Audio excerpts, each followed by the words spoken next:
ہم مکلف ہیں number 1. Number 2, آج ہمارے پاس کوئی معصوم نہیں ہے کہ ہم ڈائریکٹ اسے پوچھ سکیں. یہ نمبر 2.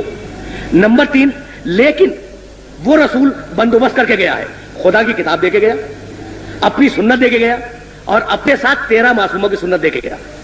نمبر 4, اب اگر ہم اس کتاب کو براہ راست سمجھ سکتے ہیں, اس کی سنت کو براہ راست سمجھ سکتے ہیں, معصومین کی سنت کو براہ راست سمجھ سکتے ہیں, تو ہم بینی و بین اللہ اسے سمجھیں اور جو حکم اس میں سے نکالے وہی ہمارے حق میں اللہ کا حکم ہوگا. تو اب وہ لوگ جو واقعاً حدیث سمجھتے ہیں, سنت سمجھتے ہیں, کتاب خدا کو سمجھتے ہیں, قرآن کی ساری تفسیروں سے آگاہ ہیں, طریقہ استنباط سے واقف ہیں, ان کا فریضہ شرعی ہے کہ وہ اس عہد میں جب معصوم سامنے موجود نہیں ہے کہ ڈائریکٹ اس میں سے نکالے اور نکالنے کے بعد اس پہ عمل کرے. تو مجتہد تو چھوٹ گیا کہ اسے کتاب دیکھی, سنت دیکھی, اور دیکھنے کے بعد رزلٹ نکالا, اور رزلٹ نکالنے کے بعد اس نے عمل کر لیا. آپ کیا کریں اور میں کیا کروں مثلا؟ بھائی اب پبلک کیا کرے, ہے نا؟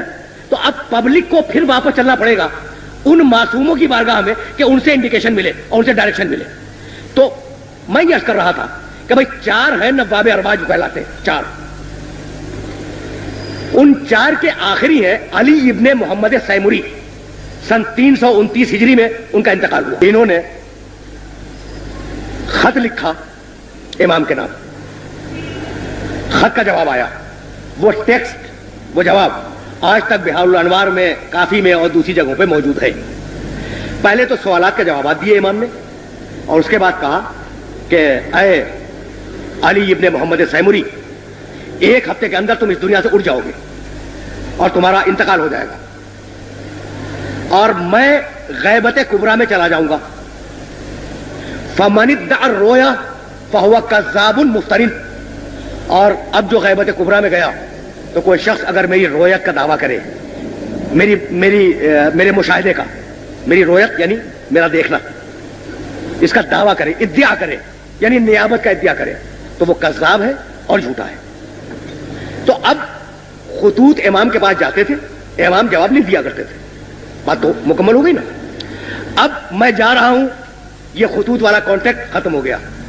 تو وہ عمل حوادث الواقعہ فرجعوا الی روات احادیثنا, دیکھو قیامت تک آنے والے جتنے بھی مسائل ہیں ان میں ہمارے راویان حدیث کی طرف رجوع کرنا, جو لوگ ہماری حدیثوں کی روایت کرتے ہیں ان کی طرف رجوع کرنا.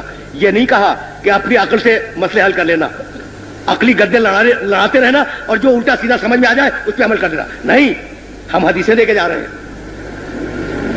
ہم اپنے اقوال دے کے جا رہے ہیں, ہم قرآن مجید کی تشریح دے کے جا رہے ہیں.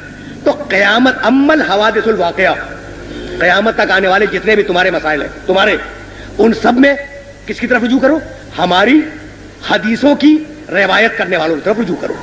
تو یہ جو ہمارے یہاں ایک کیٹیگری بنی ہے جنہیں ہم مجتہدین کہتے ہیں, یہ در حقیقت معصومین کی حدیثوں کے راوی ہیں. یہ فقہ سمجھتے ہیں, اصول فقہ سمجھتے ہیں, طریقہ استنباط سے واقف ہیں, صحیح حدیث کو سمجھتے ہیں, غلط حدیث کو سمجھتے ہیں, کون سی تقیہ میں بیان کی گئی, کون سی تقیہ میں نہیں بیان کی گئی, ان ساری چیزوں کو سمجھتے ہیں. اور کرائیٹیریا وہی ہے کہ بھائی ہم مکلف ہیں, معصوم ہمارے سامنے نہیں ہے, کتاب پوری طرح واضح نہیں ہے. تو اب جو بھی رسول ہمیں دے کے گیا ہے اس سے جو ہم استنباط کریں گے اور جو ہم اخذ کریں گے, اس اخذ و استنباط کو ہم اپنے لیے حجت قرار دیں گے. تو ان کے لیے تو حجت ہو گیا. لیکن 12ویں نے غیبت کبریٰ میں جاتے جاتے پوری انسانیت کو اور اپنے پورے چاہنے والوں کو یہ حکم دیا کہ تم اگر کسی مسئلے میں پھنس جاؤ اور تمہاری اگر کوئی پرابلم ہو تو تم ہماری حدیث کے راویوں کی طرف رجوع کرو. اب اس راوی حدیث کو آپ چاہے مفتی کہہ لیں, چاہے مرجع کہہ لیں, چاہے مجتہد کہہ لیں, چاہے کچھ اور کہہ لیں, حکم امام یہ ہے کہ اگر تم کسی مسئلے میں پھنس جاؤ اور اٹک جاؤ اور تمہیں اس مسئلے کا حل نہ معلوم ہو تو اس کی طرف رجوع کرو. اور یہی حکم قرآن تھا کہ فاسألوا اہل الذکر ان کنتم لا تعلمون, اگر تم جاہل ہو تو اہل الذکر سے سوال کرو. اب میں آپ کو ایک دے دوں, عربی زبان ایک ہے لفظ طہر, قرآن میں استعمال ہوا ہے. اچھا, طہر کے عجیب معنی ہے. طہر کے معنی عورت کی زندگی میں مہینے کے اندر وہ پیریڈ جس میں عورت نجس ہوتی ہے, اسے کہتے ہیں عربی زبان میں طہر. اور مزے کی بات یہ ہے کہ اسی عربی زبان میں طہر کے معنی ہے عورت کا اس نجاست سے پاک ہو جانا. تو ایک ہی لفظ میں نجس ہو جانا بھی مطلب ہے, اور ایک ہی لفظ میں پاک ہو جانا بھی مطلب ہے. اب قرآن نے کہا، بھائی بڑی مجبوری ہے کہ میں اس کو واضح کرنے پہ مجبور ہوں. قرآن نے کہا کہ دیکھو عورتوں کے قریب مت جاؤ جب تک کہ وہ طہر میں نہ آ جائے. اب بتائیے کیا مطلب نکالیں گے آپ؟ اچھا قرآن ہے اور تھوڑی دیر کے لیے آپ فرض کریں کہ حدیث ایک بھی نہیں ملتی اس کے اوپر. یہ مفروض بات کر رہا ہوں تاکہ بات واضح ہو جائے. حدیث ایک بھی نہیں ملتی اور آیت رکھی ہوئی ہے کہ عورتوں کے قریب مت جانا حتی یطہرن، جب تک کہ وہ طہر میں نہ آ جائے. اچھا تو اب رزلٹ کیا نکلا؟ ایک تو لفظ قریب آ گیا. ایک قریب جانا پاس بیٹھ جانا، دوسرا قریب وہ جانا جو نکاح کا منشا ہے. تو قریب جانے کے معنی کیا لیں گے آپ؟ پہلا سوال یہ ہو گیا. دوسرا سوال یہ ہو گیا کہ طہر کے معنی کیا لیں گے؟ کہ نجاست ڈسکنٹینیو ہو جائے یہ معنی لیں گے، یا وہ باقاعدہ غسل کر کے طاہر ہو جائے یہ معنی لیں گے. تو ایک چھوٹی سی آیت کے 4 معنی نکل آئے. عورت کے پاس بھی نہ بیٹھو پہلا معنی، عورت سے مقاربت نہ کرو دوسرا معنی، جب تک کہ مینسز ڈسکنٹینیو نہ ہو جائے تیسرا معنی، جب تک کہ وہ غسل نہ کر لے چوتھا معنی. تو ان 4 معنیوں میں سے کیا قسم کھا کے آپ کہہ سکتے ہیں کہ مراد الہی کیا ہے؟ دنیا کا معصوم کے علاوہ دنیا کا کوئی انسان نہیں کر سکتا. تو مجتہد بینہ و بین اللہ یہ طے کرتا ہے کہ ان 4 معنی میں سے شاید مراد الہی یہ ہو. اس شاید کے اوپر وہ فتویٰ دیتا ہے. تو جب اسے یقین ہو جاتا ہے کہ میں اپنی حد تک پورا تفاحص کر چکا، ساری روایتیں دیکھ چکا، قرآن کی جتنی بھی ریلیونٹ آیتیں تھی وہ سب میں نے دیکھ لی، اور میرا ضمیر میرا باطن یہ کہہ رہا ہے کہ بھئی یہ معنی مراد لینے چاہیے، تو اس معنی کو مراد لے لیتا ہے.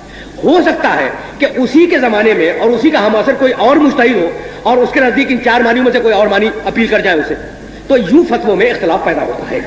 اچھا اب اس کی مثال میں اور بھی واضح کر دوں. دیکھیں جناب، آپ ایک بچہ لے کے آئے اور اب تو ماشاءاللہ بہت لوگ بیٹھے ہوئے ہیں، بچہ لے کے آئے اور پھر دوست سے کونے میں بیٹھ کے آپ نے بات کرنی شروع کی.